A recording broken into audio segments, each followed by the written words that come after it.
संविधान के निर्माता, दलित शोषित पीड़ितों के मसीहा बोधिसत्व बाबा साहेब डॉक्टर BR अम्बेडकर जी के चरणों में कोटि कोटि नमन करते हुए इस बहुजन समाज के बीच जन्मे तमाम संतों, महापुरुषों एवं वीरांगनाओं के चरणों में अपने श्रद्धा सुमन अर्पित करते हुए समस्त पूज्य भिक्षु संघ को नमन करते हुए और इस देश के अंदर और इस देश के बाहर भी बहुजन शेरनी के नाम से, भीम शेरनी के नाम से मेरी पहचान दिलाने वाले मेरे धर्मगुरु श्रद्धेय डॉक्टर DVS सहरा जी को सत सत नमन करते हुए और साथ ही हमारे यहाँ बहुत ही कर्मठ भीम मिशनरी भाई राजपाल सिंह जी पूनिया जो अभी हमारे सामने बैठे हैं और उनके समस्त परिवार को बहुत बहुत साधुवाद देते हुए और जिन्होंने ये प्रोग्राम अरेंज किया है, ये भारतीय संविधान के निर्माता, दलित शोषित पीड़ितों के मसीहा बोधिसत्व बाबा साहेब डॉक्टर BR अम्बेडकर जी के चरणों में कोटि कोटि नमन करते हुए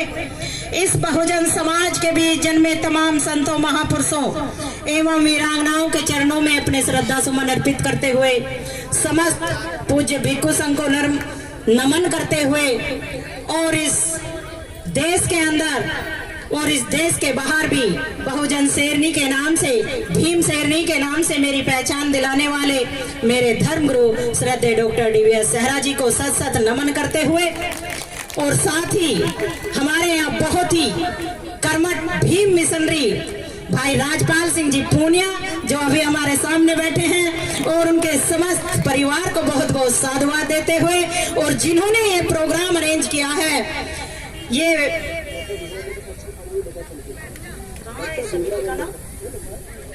सामाजिक एवं शैक्षिक परिवर्तन के तहत डॉक्टर भीमराव अंबेडकर जो ये समिति है और इनके सदस्य हैं भाई MP सिंह जी और अमर सिंह जी और जितने भी पदाधिकारी जुड़े हैं, क्योंकि सभी के नाम मैं नहीं जानती, लेकिन जितने भी मेंबर इस समिति से जुड़े हैं उन सभी को जो उम्र में मुझसे बड़े हैं उन्हें नमन करते हुए और जो उम्र में मुझसे छोटे हैं उन्हें बहुत बहुत साधुवाद देते हुए और यहाँ उपस्थित जो दूर दराज से चलकर आए हैं आज इस पुस्तकालय के उद्घाटन के लिए, उन सभी को नमन करते हुए, साधुवाद देते हुए, जहाँ तक भी मेरी आवाज जा रही है सभी को राखी रावण का नमो बुद्धाय, जय भीम। भाई जय भीम का जवाब जय भीम के साथ दो। जब कोई बात अच्छी लगे तो ताली बजाना, वरना तो चुप बैठे रहना। तो यहाँ से वहां तक जितने भी लोग कुर्सियों पे या नीचे बैठे हैं, जय भीम का नारा बुलंद आवाज में देंगे। पहले मैं बोलती हूँ और फिर आप बोलना, हाथ उठा के बोलना जय भीम। एक बार फिर बोलो जय भीम। क्यों भाई, जिनके हाथ नीचे है, वो बाबा साहेब का नहीं खाया क्या?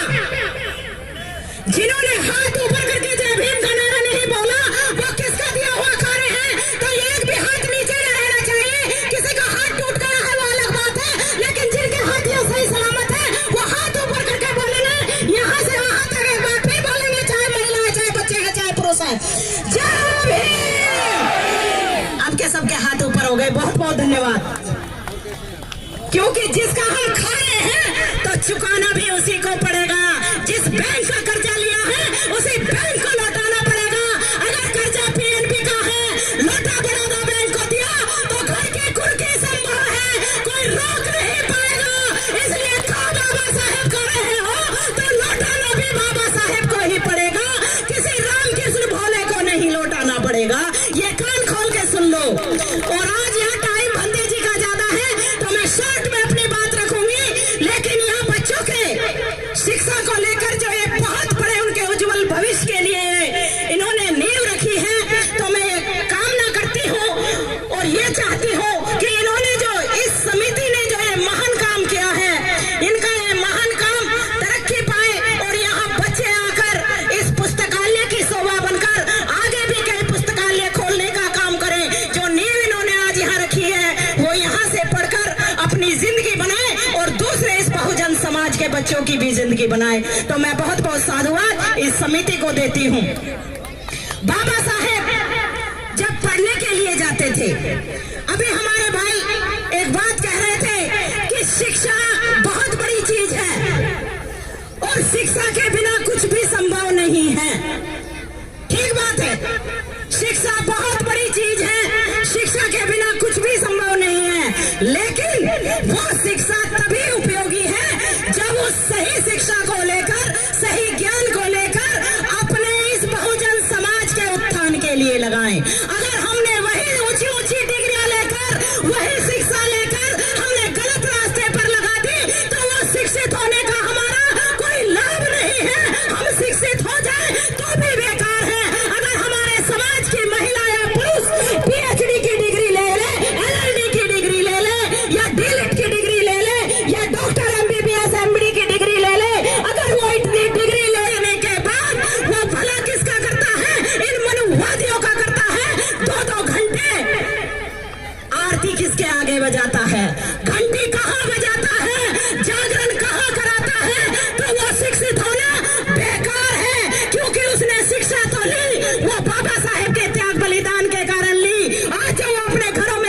समाज के उत्थान और विकास के लिए लगाएं, वरना तो उस पे क्रॉस लगा दो कि जैसे मनुवादी दूसरे होते थे ऐसे ही हमारे समाज का भी ये मनुवादी है। इसने शिक्षा तो ली लेकिन हमारे लिए बेकार है।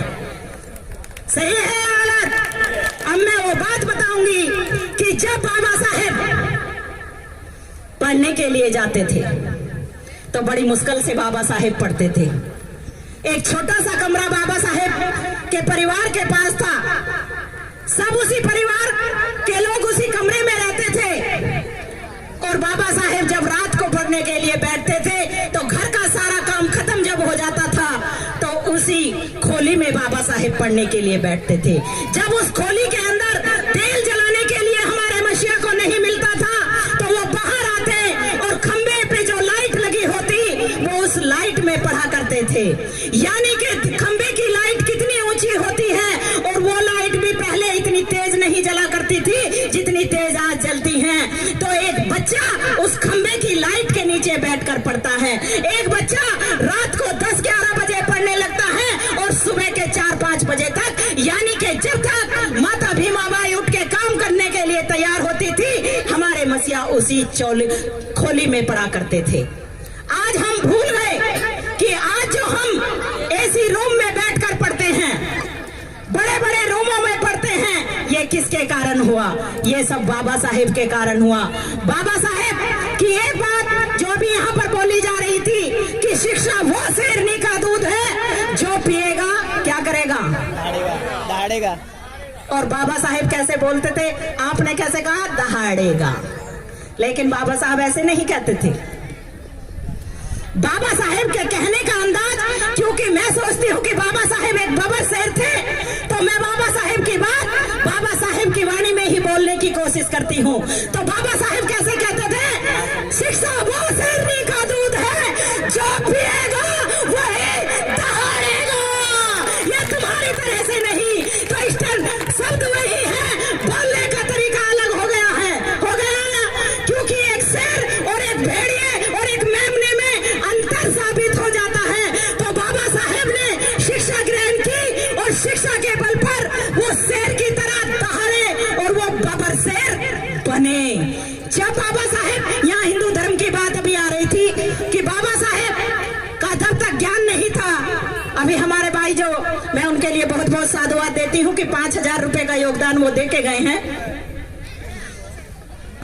कि बाबा साहेब ने जब कहा कि शिक्षा वो शेरनी का दूध है जो पिएगा वो दहाड़ेगा, और वो कह रहे थे कि मैं भी मूर्ख था 2009 से पहले तक, लेकिन जैसे ही भगवान बुद्ध का और बाबा साहेब का पता चला तो उन्हें सही ज्ञान की प्राप्ति हुई और वो बुद्धिस्ट बन गए। बाबा साहेब ने 1935 के अंदर घोषणा की कि मैं हिंदू धर्म में पैदा हुआ, ये मेरे बस की बात नहीं, लेकिन मैं हिंदू रहकर मरूंगा नहीं, ये मेरे बस की बात है। और जब बाबा साहेब ने ये घोषणा की तो इस भारत के अंदर हाहाकार मच गया, इस भारत के अंदर तहलका मच गया।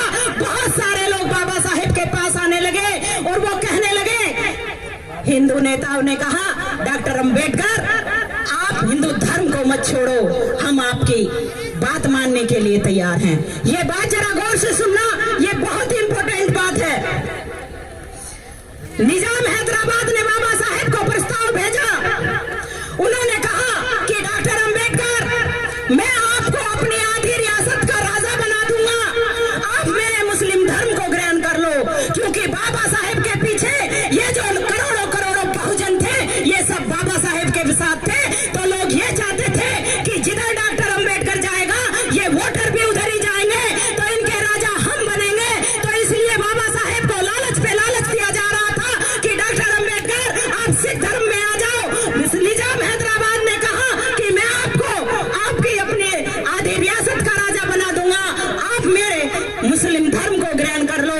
और दूसरे लोगों ने कहा कि हम तुम्हें कई बोरे नोटों की भर के देंगे और साथ में जो छुआछात तुम्हारे साथ होती है वो छुआछात हम नहीं करेंगे, लेकिन डॉक्टर अंबेडकर आप हमारे हिंदू धर्म से जुड़े रहो, हिंदू धर्म को मत छोड़ो। बाबा साहेब ने मना कर दिया।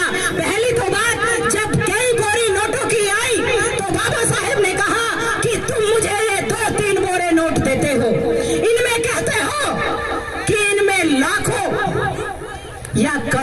नोट भरे हैं। और मैं तुमसे एक बात पूछता हूँ कि इस भारत के अंदर जो मेरे समाज के लोग हैं वो कितने हैं? उस समय 7 करोड़ हमारी जनसंख्या थी।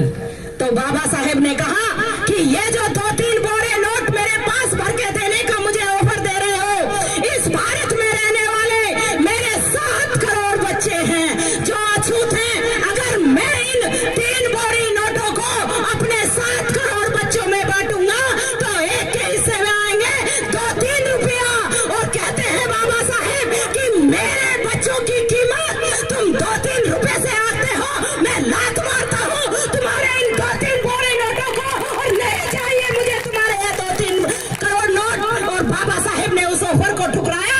इन हिंदुओं के अंदर तहलका मच गया, इनके पेट का दर्द बढ़ गया।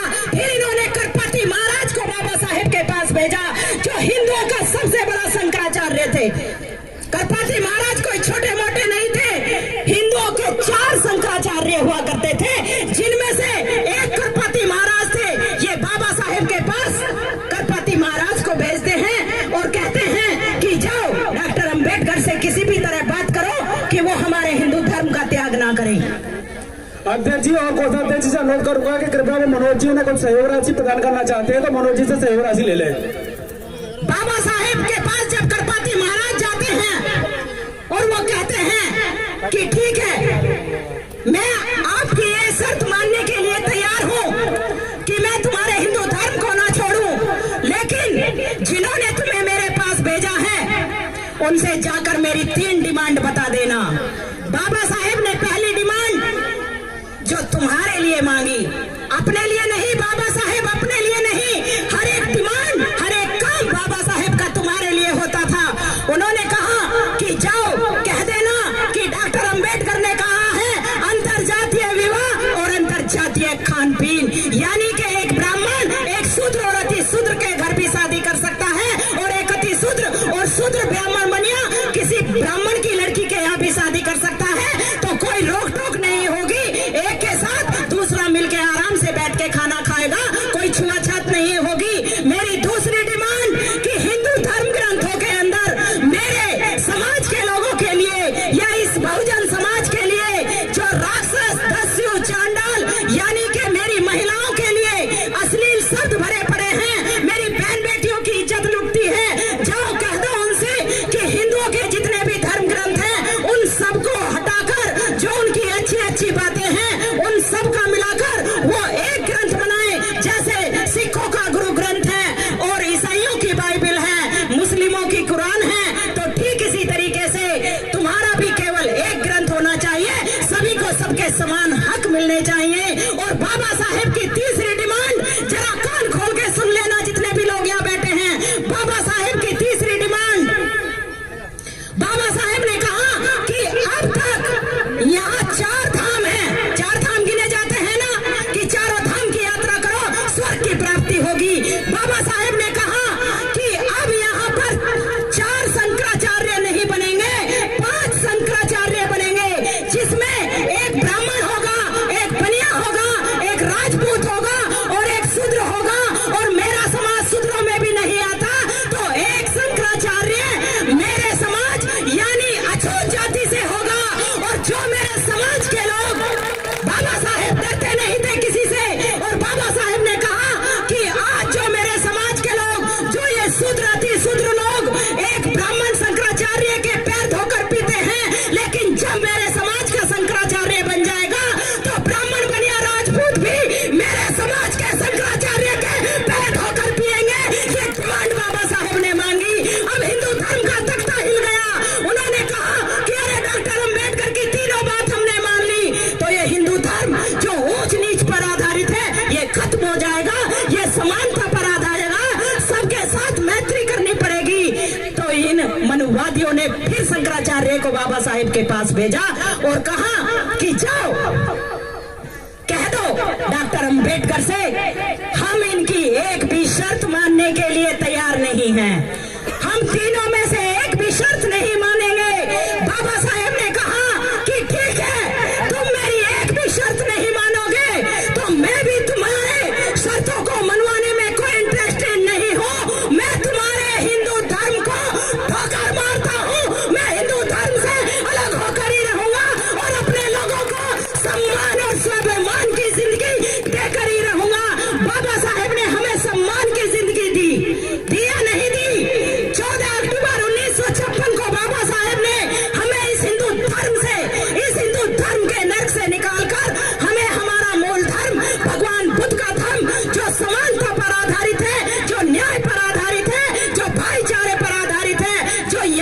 मूल धर्म है वो धर्म बाबा साहेब ने हमें हमारा स्वाभिमान लौटाया। ये धर्म नहीं, क्या है ये धम है। धम को धारण किया जाता है और धर्म को जबरन मनुष्य पर थोपा जाता है। तो इसलिए धम और धर्म में बहुत बड़ा अंतर है, इसलिए ये बुद्ध धम है। जो आदमी अपने व्यवहार से अपने अंदर धारण करता है और हिंदू धर्म जबरन हम पे थोपा जाता था। इसलिए हिंदू धर्म के अंदर हमारे ऊपर पाबंदी लगी, हम जुल्म पे जुल्म सहन करते चले गए, हम दूसरों के गुलाम बनते चले गए। लेकिन बाबा साहेब ने बड़ी मुश्किल से हमें ये हमारा धर्म लौटाया, हमारा सम्मान और स्वाभिमान लौटाया। तो अब ये जो बाबा साहेब ने हमारा सम्मान और स्वाभिमान लौटाया, ये किसके हाथ में है बरकरार? कौन रखेगा इस सम्मान को? हाथ उठाओ कि इस सम्मान को कौन बरकरार रखेगा? यानी कैसे हम बरकरार रखेंगे। इसलिए सौगंध खाओ कि हे बाबा साहेब, जो आप हमें हमारा सम्मान स्वाभिमान देकर गए, हे बाबा साहेब, आपने जो अपने 4-4 बच्चे बलिदान कर दिए, हे बाबा साहेब, आपने जो अपनी पत्नी को बलिदान कर दिया, हे बाबा साहेब, आपने जो खुद अपने आप को जर्जर करके मिटा। बाबा साहेब ने कहा कि आज जो मेरे समाज के लोग, जो ये शूद्र अति शूद्र लोग, एक ब्राह्मण शंकराचार्य के पैर धोकर शंकराचार्य बन जाएगा, तो ब्राह्मण बन या राजपूत भी मेरे समाज के शंकराचार्य के पैर धोकर पिएंगे। ये डिमांड बाबा साहेब ने मांगी। अब हिंदू धर्म का तख्ता हिल गया। उन्होंने कहा कि अरे डॉक्टर अंबेडकर की तीनों बात हमने मान ली, तो ये हिंदू धर्म जो ऊंच नीच पर आधारित है ये खत्म हो जाएगा, ये समानता पर आधारेगा, सबके साथ मैत्री करनी पड़ेगी। तो इन मनुवादियों ने फिर शंकराचार्य को बाबा साहेब के पास भेजा और कहा उन सब का बलिदान व्यर्थ जाएगा। बाबा साहेब के एक साथी थे, उन्होंने बाबा साहेब को समझाया और उन्होंने कहा कि बाबा साहेब आप हिम्मत मत हारो, बाबा साहेब अपनी हिम्मत को बरकरार रखो। आप बेशक चुनाव हार गए हैं, लेकिन अभी बंगाल में चुनाव होना बाकी है और वहां से चुनाव लड़ रहे थे जोगेंद्र नाथ मंडल जी। मैं ऋणी हूं जोगेंद्र नाथ मंडल जी की भी, जिन्होंने अपनी जगह बाबा साहेब को चुनाव लड़ाया और बाबा साहेब भारी मतों से जीतकर संसद के अंदर जाते हैं। तो हम ऋणी हैं जोगेंद्र नाथ मंडल के। उन्होंने जाकर कहा बंगाल के अंदर कि बाबा साहेब चुनाव हार गए हैं, लेकिन वो हमें हमारा स्वाभिमान और सम्मान दिलाना चाहते हैं, वो संसद के अंदर जाना चाहते हैं। सरदार वल्लभ भाई पटेल ने घोषणा की कि ये डॉक्टर अंबेडकर संसद के अंदर तो क्या, ये संसद के दरवाजे और रोशनदानों तक भी नहीं पहुंच पाएगा। ये सरदार वल्लभ भाई पटेल ने घोषणा करके रख दी थी, लेकिन बाबा साहेब हिम्मत नहीं हारे और वो तैयार हो गए। जोगेंद्र नाथ मंडल जी ने कहा कि अगर डॉक्टर अंबेडकर बंगाल से चुनाव लड़ते हैं तो मैं शायद अपने लिए इतनी मेहनत नहीं करता जितनी मेहनत मैं डॉक्टर अंबेडकर के लिए करूंगा। और जोगेंद्र नाथ मंडल जी ने बहुत मेहनत की और जिस दिन चुनाव होना था, हमारे समाज के लोग और मुस्लिम लोग, अगर यहाँ कोई हमारे मुसलमान भाई आए हैं तो मैं उनका भी धन्यवाद करती हूँ और वो हमेशा इस बात का ध्यान रखें और हमारा समाज भी इस बात का ध्यान रखे कि कभी भी इतिहास उठाकर देखो, मुस्लिमों ने कभी भी हमारे साथ दगा नहीं की। बाबा साहेब का हमेशा साथ हमारे मुसलमान भाइयों ने दिया, ज्योतिबा फूले का साथ मुसलमान भाइयों ने दिया। उनके पिताजी ने तो उन्हें घर से निकाल दिया, लेकिन हमारी मुस्लिम बहन ने ज्योतिबा फूले जी और उनकी पत्नी फातिमा शेख ने अपने घर में उन्हें पनाह दी।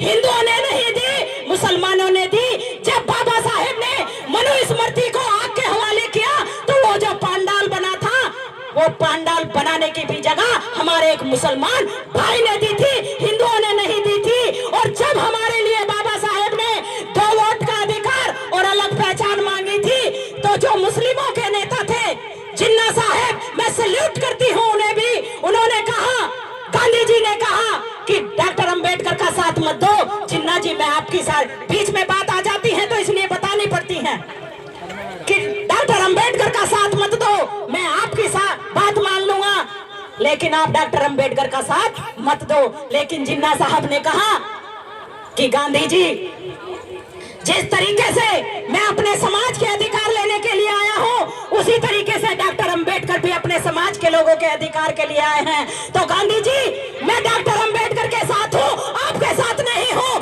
इसलिए मैं डॉक्टर अंबेडकर का साथ दूंगा, लेकिन मैं आपके साथ नहीं दूंगा। तो इतिहास उठा के देखना कि जब जब हमारे ऊपर जुल्म हुए तो इन हिंदुओं ने ही हमसे छुआछात की, अत्याचार किए, लेकिन मुसलमानों ने हमारा साथ दिया। तो हम ये कहते हैं कि अगर इस देश की सत्ता हमें हासिल करनी है, इस भारत के संविधान को बचाना है, तो मुस्लिमों को और इन बहुजनों को एक होकर, संगठित होकर इस सत्ता को कब्जाना होगा। राजनीति सत्ता अपने हाथ में तुम्हें लेनी होगी। इसलिए मुसलमानों का साथ दो और मुसलमानों का साथ लो।